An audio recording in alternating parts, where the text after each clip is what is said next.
કેમ છો? આવો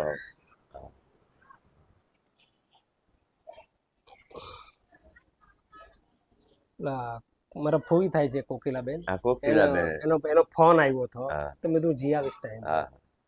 એટલે હું તમને કઈ તકલીફ પડી? મને આ ઓપરેશન આવ્યું ને, હા, એની હિસાબે ઉપરા પે 2 ઓપરેશન આવી ગયેલા છે. 2 ઓપરેશન? હા. આની પેલા અંદરથી મારું ઓપરેશન થયું છે મોઢામાં.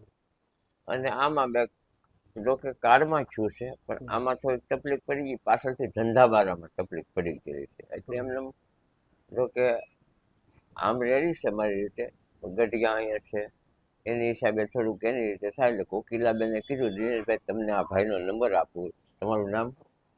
મારું જીતુભાઈ રાવળ. આ જીતુભાઈ રાવળનો એક નંબર આપું, અને અમે તમારો કોન્ટેક્ટ કર્યો એટલે તમે અમારી લગન પૂગ્યા અને અમારું બધી પરિસ્થિતિ જાણી. થયેલા તમારા ઉપરા ઉપર 2-3 ઓપરેશન આવ્યા, એમાં બધું હતું? હા, એમાં અટવાઈ ગયું થોડુંક.